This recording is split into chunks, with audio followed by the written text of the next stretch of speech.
Davlat xavfsizlik xizmati organlari tomonidan keng miqyosli tezkor qidiruv tadbirlari amalga oshirilyapti. Jumladan, ichki ishlar idoralari bilan hamkorlikda o'tkazilgan tezkor tadbirda Suriyadagi jangarilarga pul yuborib, terrorizmni moliyalashtirish jinoyatini sodir etgan bir guruh shaxslar faoliyatiga chek qo'yildi.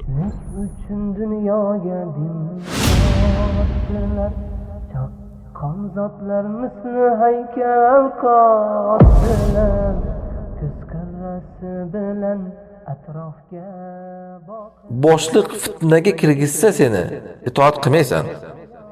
Aks holda to'g'ri jahannam yog'i. Boshliq senga musulmonlarga zulm qilishni buyursa, musulmonlarni qamashni buyursa, musulmonlarni borib soqolini olishdi, ayollarni hijobini yechishni buyursa itoat qilmaysan. Nima qilaylik endi? Biz buyruqdagi odamimizda biz tepadan buyruq bor deb. Boshliq seni misrobga tashlab urushga jo'natsa, u urushki na dunyoga ham, na oxiratga ham foydasi yo'q urush. Millatchilik urushlari, kurkuroni bayroq ostidagi urushlar, oxirida g'oya yo'q urushlar. Boshliqqa itoat etmaysan. Ana shu olovga tiqish deyiladi askarlarini. Rasululloh sallallohu alayhi vasallam tayinlab bergan amir bo'lsa ham boshisidagi boshliq. Yaxshilikka buyurganda itoat qilinar ekan. Kurkurona boshliq poshsho amri vojib deb hamma narsada qul bo'lib itoat qilib ketilavermaydi. Poshsho amri vojib deb hamma narsada qul bo'lib itoat qilib ketilavermaydi. Meni qo'limdan nima ham kelar edi degan fikr barchasini chulg'ar edi. Fursatni boy bermaydigan munofiqlar muqaddas dinimiz nomini 8-nasiba. Ma'rufda boshliqlarga, ota-onalarga itoat etish. Ya'ni biz boshliqqa itoat etishga buyurilganmiz, ota-onaga itoat etishga buyurilganmiz, lekin ma'rufda. Ma'rufda degani yaxshilikda. Nabiy sallallohu alayhi vasallam sahobalarga birini amir qilib bir joyga jo'natadilar. Keyin o'shanda haligi amir aytadiki, hammang o't yoq deb, o't yoqtirib odamlarga endi hammang olovga kir deydi. Kimdir aytadiki, biz o'zi olovdan, jahannamdan qochib iymon keltirdik, endi nimaga olovga kirishimiz kerak? Kimdir Rasululloh buyurganlar shu amirga itoat qilishimizni deb olovga kirmoqchi bo'ladi. Keyin haligi amir g'azabidan tushib, bo'ldi, o'chiringlar olovni deydi. Rasulullohga qaytib kelishgach, mana shu voqeani aytib berishadi. Shunda Rasululloh sallallohu alayhi vasallam aytganlar, agar olovga kirishganda qaytib undan chiqishmasdi deganlar. To'g'ri u yoq jahannamga ketardi ya'ni. Toat ma'rufda bo'ladi deganlar. Ko'ryapsizmi? Rasululloh sallallohu alayhi vasallam tayinlab bergan amir bo'lsa ham boshisidagi boshliq. Yaxshilikka buyurganda itoat qilinar ekan. Kurkurona boshliq poshsho amri vojib deb hamma narsada qul bo'lib itoat qilib ketilavermaydi.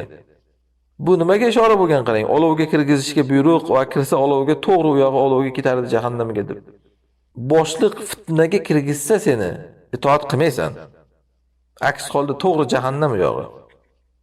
Boshliq senga musulmonlarga zulm qilishni buyursa, musulmonlarni qamashni buyursa, musulmonlarni borib soqolini olishdi, ayollarni hijobini yechishni buyursa itoat qilmaysan. Nima qilaylik endi? Biz buyruqdagi odamimizda biz tepadan buyruq bor deb. Boshliq seni misrobga tashlab urushga jo'natsa, u urushki na dunyoga ham, na oxiratga ham foydasi yo'q urush. Millatchilik urushlari, kurkuroni bayroq ostidagi urushlar, oxirida g'oya yo'q urushlar. Boshliqqa itoat etmaysan. Ana shu olovga tiqish deyiladi askarlarini. U olovga askarni agar podshoni buyrug'i deb qaysi askar kirsa, olovdan chiqmaydi endi. Rasululloh sallallohu alayhi vasallamga sahobalar bayat berar ekan. Hatto ayollar qarang, bayat berar ekan.